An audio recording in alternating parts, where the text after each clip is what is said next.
क्या आप जानते हैं कि लौंग हमारी बॉडी के लिए कितना अच्छा है? इस वीडियो में मैं आपके साथ शेयर करूंगा कुछ फैक्ट्स और ये बताऊंगा आपको कि क्या होगा बॉडी में अगर आप सिर्फ एक लौंग रोज खाते हैं। आप कोई हर्बल टी पी रहे हैं, कोई कहवा बना रहे हैं, ये उसमें डाल सकते हैं। घर में खाना बनता है उसमें तो जरूर डालिए, या वैसे ही आप एक लौंग मुंह में रख के चबा सकते हैं। थोड़ी देर के लिए इसे मुंह में रखें, चबाएं और फिर इसे निगल लें। लौंग पे बहुत सी रिसर्च मौजूद है। ये नेचुरल पेन किलर है। लौंग में एनाल्जेसिक प्रॉपर्टीज पाई जाती हैं, मतलब ये दर्द कम करता है। इसका जो सबसे ज्यादा इस्तेमाल किया जाता है वो है दांत के दर्द में। और जब हम इसके फायदे की बात करते हैं तो इसकी वजह इसमें पाया जाने वाला एक एसेंशियल ऑयल है। लौंग के तेल में मौजूद एक फाइटोन्यूट्रिएंट, एक केमिकल है जिसका नाम है यूजेनॉल। ये ऑयल आपको सेपरेटली भी मिल जाता है मार्केट से, आप इसे खरीद सकते हैं। लौंग की जो खुशबू है, जो इसका फ्लेवर है, वो इस ऑयल की वजह से है। और ये यूजेनॉल कंपाउंड, आप इसे प्लांट बेस्ड केमिकल भी कह सकते हैं, ये 70 से 80% तक इस तेल में मौजूद होता है। और भी बहुत से फाइटोन्यूट्रिएंट्स मौजूद होते हैं। अब यहाँ पे लौंग की कुछ कमाल की खसूसियात मैं आपके साथ शेयर करूंगा। ये लौंग के पौधे की डिफेंस प्रॉपर्टीज हैं, पौधे की बका के दिफाई तरीके हैं, डिफेंस मैकेनिज्म्स हैं जो इसने वक्त के साथ साथ अपना लिए हैं। सवाल ये पैदा होता है कि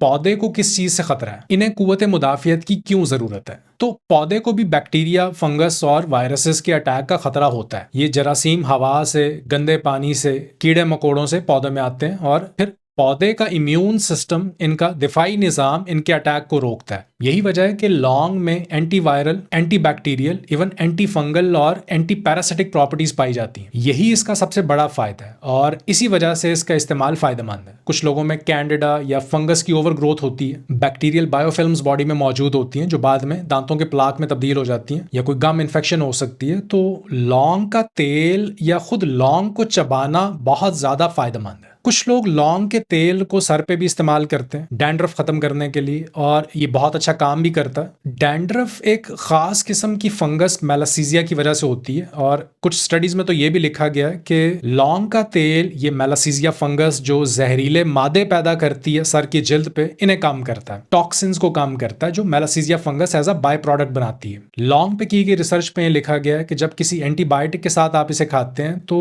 इस एंटीबायोटिक की MIC वैल्यू 1000% तक बढ़ जाती है। MIC वैल्यू का मतलब है किसी एंटीबायोटिक की वो कॉन्सेंट्रेशन, वो डोज जिस पे बैक्टीरियल ग्रोथ रुक जाती है, यानी जरासीमों की तादाद बढ़ना रुक जाती है। अब इसका मतलब ये है कि किसी इन्फेक्शन को रोकने के लिए बहुत कम मिकदार में ये एंटीबायोटिक चाहिए होगी अगर इसकी MIC वैल्यू ज्यादा है। जितनी हाई MIC वैल्यू होती है उतना ही उस ड्रग का इफेक्ट ज्यादा होता है। और आप जानते हैं कि जितनी ज्यादा एंटीबायोटिक्स खाई जाती हैं उतना ही बॉडी मजीद इसके खिलाफ मुजाहमत पैदा कर लेती है, रेजिस्टेंट होती जाती है। बॉडी के बैड बैक्टीरिया, बीमारी पैदा करने वाले जरासीम स्ट्रांग होते जाते हैं, और इससे गुड बैक्टीरिया जो अच्छे जरासीम है उनकी पॉपुलेशन भी कम हो जाती है। इसी तरह बैक्टीरिया की बात हुई, लौंग के तेल के एंटी माइक्रोबियल इफेक्ट्स पे एक रिसर्च की गई जिसमें ये देखा गया कि किस तरह ये तेल H. पाइलोराई की ग्रोथ को रोकता है। H. पाइलोराई ये बैक्टीरिया मैदे के अल्सर और गैस्ट्राइटिस की वजह बनता है। तो लौंग इन अल्सर्स को, गैस्ट्राइटिस और इनडाइजेशन को, गैस और ब्लोटिंग को रोकता है।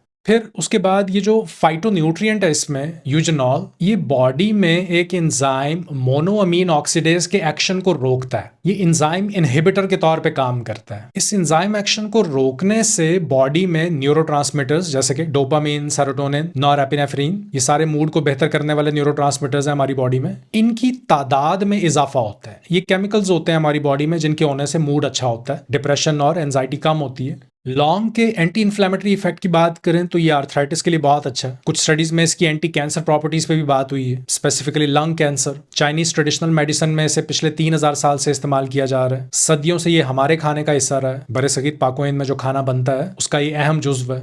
इसमें आपने कुछ एहतियाती तदाबीर का ख्याल रखना है। जो औरतें प्रेग्नेंट हैं और जो माएँ बच्चों को अपना दूध पिलाती हैं वो लौंग का इस्तेमाल ना करें। इसी तरह लौंग की बजाय अगर आप लौंग का तेल इस्तेमाल करते हैं तो इसकी जो रिकमेंडेड डोजेज है वो है 2.4 mg पर kg ऑफ बॉडी वेट। इसका मतलब ये है कि अगर किसी का वजन 70 किलो है, 70 को 2.4 से आप ज़रब देंगे तो आपके पास आपकी रिकमेंडेड डोजेज आ जाएगी। इससे ज़्यादा इसका इस्तेमाल ना करें। ये आम इस्तेमाल की मैं बात कर रहा हूँ क्योंकि इसकी ओवरडोज के साइड इफेक्ट्स भी होते हैं। लिवर टॉक्सिसिटी की वजह बनता है, कुछ लोग एलर्जिक भी होते हैं इससे।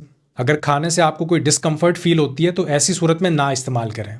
आज की वीडियो के लिए इतना ही। उम्मीद करता हूँ ये मालूमात आपके लिए फ़ायदेमंद साबित हों। अल्लाह हाफ़िज़।